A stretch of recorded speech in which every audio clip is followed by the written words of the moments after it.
नमस्कार दोस्तों, नॉलेज मंडली में आप सभी का स्वागत है। आज के वीडियो में हम करेंगे MCQ on CCS, CCA, disciplinary and conduct rules part fifth. आज के वीडियो में मैं लेकर आया हूँ मोस्ट डिमांडिंग क्वेश्चंस। केंद्र सरकार की सभी भर्ती के लिए महत्वपूर्ण हैं, जैसे principal, vice principal, SO, LD, LDC examinations in NCT conducted by UPSC, EMRS, KVS, NVS etcetera. तो देखते हैं आज का पहला question.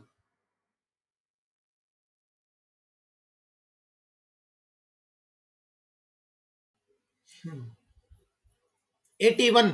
What is the maximum limit of gift to be received on occasions of weddings, funerals, religious functions by a Group B officer?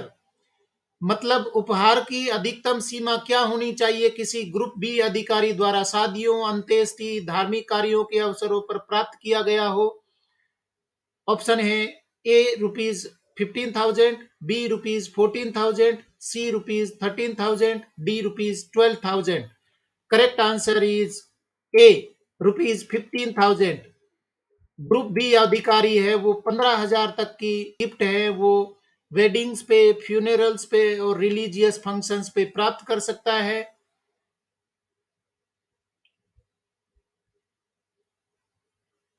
Next question 82. How much amount is to be received as gift in respect of functions like anniversaries, religious functions, weddings of a Group C official? मतलब वर्षगांठ, धार्मिक समारोह, शादी समारोह के लिए समूह गे के अधिकारी कितने राशि तक के उपहार प्राप्त कर सकते हैं।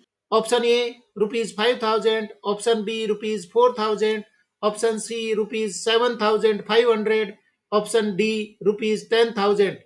Correct answer is C ₹7,500। यहाँ पर हम समझेंगे कि जो एनिवर्सरीज हैं या रिलीजियस फंक्शन है, फ्यूनरल्स है, वेडिंग्स हैं, उनमें ग्रुप ए ऑफिसर्स 25,000 रुपये तक के गिफ्ट हैं वो प्राप्त कर सकते हैं। ग्रुप बी है वो 15,000 तक के गिफ्ट प्राप्त कर सकते हैं और ग्रुप सी ऑफिसर्स हैं वो 7,500 तक के गिफ्ट राशि है या उपहार है वो प्राप्त कर सकते हैं। तो कई बार परीक्षा में इनसे संबंधित क्वेश्चन पूछे गए हैं। लेटेस्ट अपडेट है यहाँ पर ग्रुप ए ऑफिसर्स है वो 25,000 तक, ग्रुप बी है वो 15,000 तक और ग्रुप सी है वो 7,500 तक उपहार है वो प्राप्त कर सकते हैं वर्षगांठ पर, धार्मिक समारोह में, शादी समारोह में या अंत्येष्टि के प्रोग्राम में। Next question 83. A group A and B officer shall not accept any gift without sanction of the government if the value exceed. मतलब है एक समूह ए और समूह बी अधिकारी सरकार की मंजूरी के बिना किसी भी उपहार को स्वीकार नहीं करेंगे यदि मूल्य से अधिक है। यहां पर ऑप्शन है ₹2,000, बी ₹5,000, सी ₹1,000, डी ₹1,500। इसका सही उत्तर है बी 5,000। ग्रुप ए और ग्रुप बी ऑफिसर्स हैं वो 5,000 तक की राशि के गिफ्ट हैं वो प्राप्त कर सकते हैं।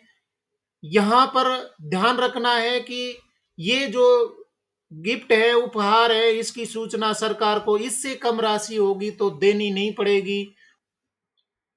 Next question 84. A group C official had accepted a gift of 800 from a friend who has no official dealing with him without the sanction of the government. From the following indicate which limit does not require a sanction. अर्थ है group C के एक अधिकारी ने सरकार की मंजूरी के बिना एक ऐसे दोस्त से 800 रुपये का उपहार स्वीकार किया जिसका उसके साथ कोई ऑफिशियल डीलिंग नहीं है। निम्नलिखित में से इंगित करें कि किस सीमा के लिए स्वीकृति की आवश्यकता नहीं होगी। ऑप्शन है A ₹2,000, B ₹1,000, C ₹750, D ₹500। Correct answer is A 2,000 रुपये से कम की राशि अगर प्राप्त करता है तो सरकार से सैंक्शनिंग की अनुमति लेने की जरूरत नहीं होगी। Next question 85. What is the limit of a government servant who is a member of Indian delegation to receive money as gift from the foreign dignitaries on one occasion? एक सरकारी कर्मचारी के लिए जो एक अवसर पर विदेशी गणमान्य व्यक्तियों से उपहार के रूप में धन प्राप्त करने के लिए भारतीय प्रतिनिधि मंडल का सदस्य है, क्या सीमा होगी? मतलब है कि कोई कर्मचारी भारतीय प्रतिनिधि मंडल का सदस्य है तो वो फॉरेन डिग्नेटरी से कितने राशि तक का उपहार प्राप्त कर सकता है? ऑप्शन है A, as per the provisions of the foreign contribution acceptance or retention of gift or presentation rules 2012, b rupees 2000, c rupees 5000, d rupees 4000. Correct answer is a, as per the provisions of foreign contribution acceptance or retention or of gifts or presentation rules 2012 के अनुसार जितनी राशि के gift हैं वो permissible हैं, उतनी ही राशि के गिफ्ट प्राप्त कर सकते हैं। उससे ज्यादा राशि के गिफ्ट अगर कोई डिग्नेटरी या फॉरेन डेलीगेशन देता है तो उसकी सूचना देनी होगी और आपको ये बताना है कि कितनी राशि है, रूल 2012 के अनुसार बताई गई है। ऑफिशियल डीलिंग अगर फॉरेन डिग्नेटरीज के साथ में हो रही है तो। अगला क्वेश्चन है 86, which ministry should be consulted for accepting invitation for free inaugural flights as a gift? बहुत महत्वपूर्ण क्वेश्चन है और कई बार पूछा गया है, अभी भी आ सकता है। मुफ्त उद्घाटन उड़ानों के लिए उपहार के रूप में निमंत्रण स्वीकार करने के लिए किस मंत्रालय से परामर्श किया जाना चाहिए? अगर इनॉग्रल फ्लाइट में यात्रा करने के लिए उपहार के रूप में आमंत्रित किया है तो कौन से विभाग से, कौन से मंत्रालय से अनुमति लेनी होगी? ऑप्शन है A, finance ministry's acceptance, B, ministry of home affairs, C, ministry of civil aviation, D, ministry of external affairs. Correct answer is C, ministry of civil aviation. यहां उसको अनुमति लेनी होगी सिविल एविएशन से कि क्या मुझे उस इनॉग्रल फ्लाइट में उपहार के रूप में जो दिया जा रहा है उसमें जाना चाहिए या नहीं जाना चाहिए। Question number 87, under what circumstances are government servants allowed to avail the facility of free companion tickets offered by the airlines? मतलब है किन परिस्थितियों में सरकारी कर्मचारी को एयरलाइनों द्वारा दी जाने वाली मुफ्त टिकटों की सुविधा का लाभ उठाने की अनुमति है? ऑप्शन है A, in case of international travel only, B, in case of domestic travel, C, in case of travel within the local area, D, none of the above. इसका सही उत्तर होगा A, in case of international travel only. Question number 88, demand of dowry is prohibited by rule 13A of CCS conduct rules, which act defines dowry? अर्थ है CCS आचरण नियमावली के नियम 13A द्वारा दहेज की मांग वर्जित है। कौन सा अधिनियम दहेज को परिभाषित करता है? 13A के अनुसार दहेज है वो प्रतिबंधित है, वर्जित है। तो दहेज को परिभाषित करने वाला कौन सा एक्ट है, कौन सा नियम है? ऑप्शन देखते हैं। A, Hindu marriage act 1955, B, dowry prohibition act 1961, C, Indian evidence act, D, none of the above. इसका सही उत्तर है बी, डाउरी प्रोहिबिशन एक्ट 1961। दहेज कानून बनाया गया है 1961 है, उसके अनुसार दहेज किसको कहेंगे वो परिभाषित किया गया है और सीसीएस सीसीए रूल्स 13A के तहत सरकारी कर्मचारी है उसको दहेज लेना वर्जित किया गया है।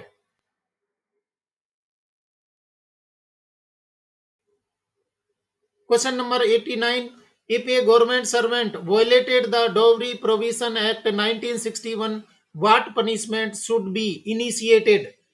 यदि एक सरकारी कर्मचारी ने दहेज निषेध अधिनियम 1961 का उल्लंघन किया है तो क्या सजा दी जानी चाहिए? ऑप्शन है A, warning to be issued, B, disciplinary action to be initiated, C, oral warning to be issued, D, no action to be taken.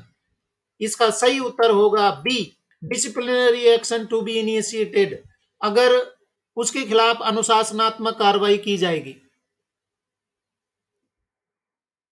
Question number 90, a group B officer of the government was working for a charitable trust as a part-time accountant.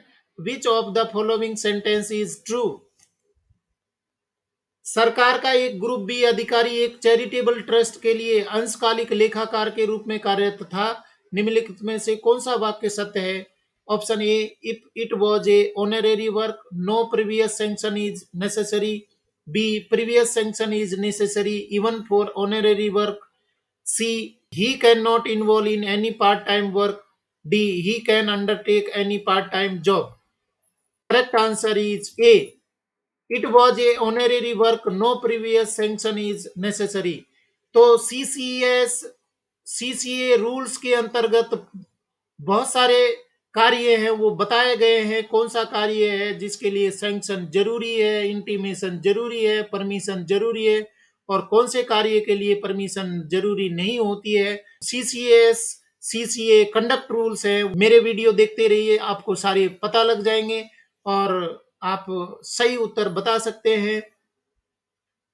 Question number 91, can permission be granted to enrol with the bar association to a government servant having legal qualification? क्या कानूनी योग्यता रखने वाले सरकारी कर्मचारी को bar association में नामांकन की अनुमति दी जा सकती है?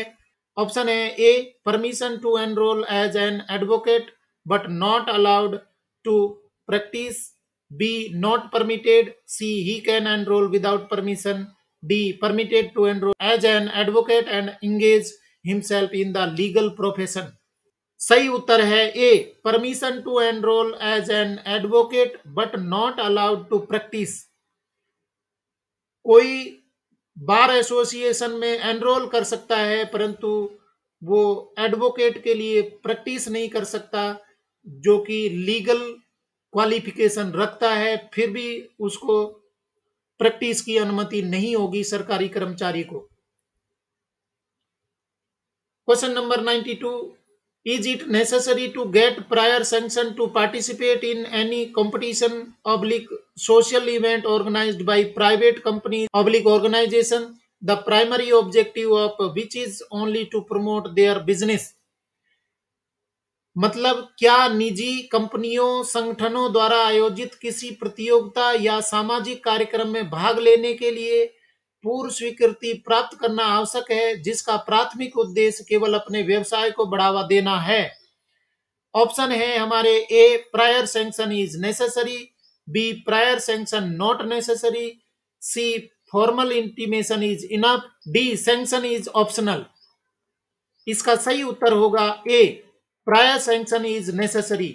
यहां पर हम देखेंगे कि प्राइवेट ऑर्गेनाइजेशन है या कंपनी है, उसका जो प्राइमरी फंक्शन है वो प्रमोट देयर बिजनेस, अपने व्यवसाय को बढ़ावा देने के लिए बुला रहे हैं या पार्टिसिपेट करवा रहे हैं, तो कर्मचारी को उसमें भाग लेने के लिए प्रायर सैंक्शन है वो जरूरी होगा। Question number 93, is it necessary for a government servant to get previous sanction for contesting canvassing in elections to sports bodies? क्या सरकारी सेवक को खेल नियमों के चुनाव लड़ने या प्रचार करने के लिए पूर्व स्वीकृति प्राप्त करना आवश्यक है? ऑप्शन होंगे A, previous sanction not necessary. B, previous sanction must. C, oral intimation to be given. D, previous sanction optional. Correct answer is B, previous sanction must. यहां पर कोई भी खेल निकाय के चुनाव लड़ने या प्रचार करने के लिए पूर्व अनुमति लेना आवश्यक है। Question number 94, what action should be taken against A government servant for subletting of government accommodation? सरकारी आवास को किराए पर देने के लिए सरकारी कर्मचारी खिलाफ क्या कार्रवाई की जानी चाहिए? ऑप्शन है A, no action necessary. B, damage licence fee to be recovered. C, to initiate disciplinary action under rule 14 of CCA rules. D, warning to be issued.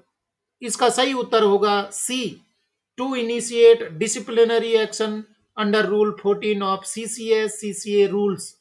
मतलब अगर कोई कर्मचारी को सरकारी आवास मिला है और वो उसको सबलेट कर रहा है, किराए पर दे रहा है, तो उसके खिलाफ सीसीएस सीसीए रूल्स के तहत अनुशासनात्मक कार्रवाई की जाएगी। और सीसीएस का मतलब होता है central civil services classification control and appeal rules के तहत रूल 14 के तहत कार्रवाई की जाएगी।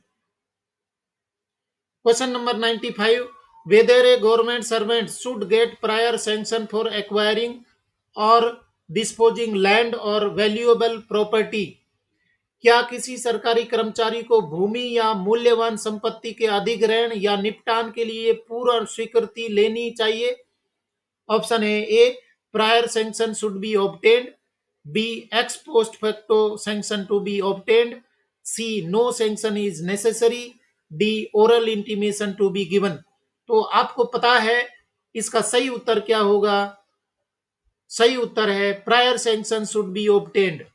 सीसीएस कंडक्ट रूल्स के तहत अगर कोई भूमि या मूल्यवान संपत्ति के अधिग्रहण या निपटान के लिए कर्मचारी शामिल हो रहा है तो उसको पहले पूर्व अनुमति लेनी होगी सरकार से।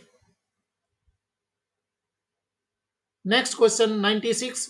Weather permission is necessary for the government for getting temporary loans of small amount free of interest from personal friends and relatives by a government servant. मतलब है क्या किसी सरकारी कर्मचारी द्वारा निजी मित्रों, यहां पर देखना है निजी मित्रों और रिश्तेदारों से बिना ब्याज के अल्प राशि की अस्थायी ऋण प्राप्त करने के लिए सरकार से अनुमति आवश्यक है या नहीं है? ऑप्शन देखते हैं। A permission to be obtained, B written intimation to be given, C no sanction oblique permission is necessary, D oral information to be given. इसका सही उत्तर होगा C no sanction permission is necessary, क्योंकि ये निजी मित्रों से रिश्तेदारों से अल्प राशि का ब्याज मुक्त सहायता प्राप्त कर रहा है, ऋण प्राप्त कर रहा है, तो सरकार से किसी भी प्रकार की अनुमति की जरूरत नहीं होगी। Next question 97। Can a senior officer approach his subordinate for giving surety for loans taken by them? क्या कोई वरिष्ठ अधिकारी अपने अधीनस्थ द्वारा लिए गए ऋण के लिए जमानत देने के लिए संपर्क कर सकता है? क्वेश्चन का मतलब है क्या कोई सीनियर ऑफिसर है अपने से अधीनस्थ कर्मचारी को खुद के लिए लोन लेने के लिए उसको कहेगा कि तू मेरे लिए श्योरिटी दे या गवाह बन, तो ये सही है या गलत है? ऑप्शन देखते हैं। A surety may be obtained from their subordinate, B surety may be obtained at the willingness of the subordinates, C. Not to approach the subordinates to stand surety for him. D. Prior intimation to be given to government. Correct answer is C. Not to approach the subordinates to stand surety for him. अपने खुद के लिए loan लेने के लिए अपने से छोटे कर्मचारी को या अधीनस्थ कर्मचारी को नहीं कह सकता, क्योंकि वहां पर वो कर्मचारी है वो दबाव महसूस करेगा। Next question 98. Who is the competent authority for appointment of inquiry officer in a departmental proceedings? यानी कि विभागीय कार्यवाही में जांच अधिकारी की नियुक्ति के लिए सक्षम प्राधिकारी कौन है? Option A head of department, B presenting officer, C head of office, D disciplinary authority. Correct answer is D disciplinary authority है वो जांच अधिकारी की नियुक्त करने के लिए सक्षम होगा। Next question 99। What is the role of an inquiry officer in a departmental inquiry? विभागीय जांच में जांच अधिकारी की क्या भूमिका होती है? Option A to give an evidence, B to assist the charge officer, C to conduct an enquiry independently, D to frame charges against a delinquent official. इसका सही उत्तर होगा C to conduct an enquiry independently. जो जांच अधिकारी है उसका कार्य होगा कि वो निष्पक्ष रूप से जांच करे। और T20 क्वेश्चन का अंतिम क्वेश्चन है 100। Who is the custodian of listed documents in a departmental inquiry. बहुत इंपॉर्टेंट क्वेश्चन है। विभागीय जांच में सूचीबद्ध दस्तावेजों का संरक्षक कौन होता है? Option A presenting officer, B defence assistant, C inquiry officer, D charge officer. तो इसका सही उत्तर है A presenting officer. Presenting officer है वो जितने भी डॉक्यूमेंट होंगे उनको संभाल करके रखेगा, ये उसकी जिम्मेदारी होगी। इस तरीके से फ्रेंड्स हमने सीसीए रूल्स के 20 क्वेश्चंस हैं वो कंप्लीट कर लिए हैं। मैं आपके लिए लेकर आ रहा हूं चैनल पर आपके सिलेबस से रिलेटेड बहुत सारे एमसीक्यूज। आप चैनल को देखते रहिए और अपने तैयारी को कंप्लीट करिए। आज के क्वेश्चन अगर आपको पसंद आए हैं तो लाइक शेयर करें और चैनल को सब्सक्राइब जरूर करें, क्योंकि नॉलेज मंडली is the right choice. Thank you very much.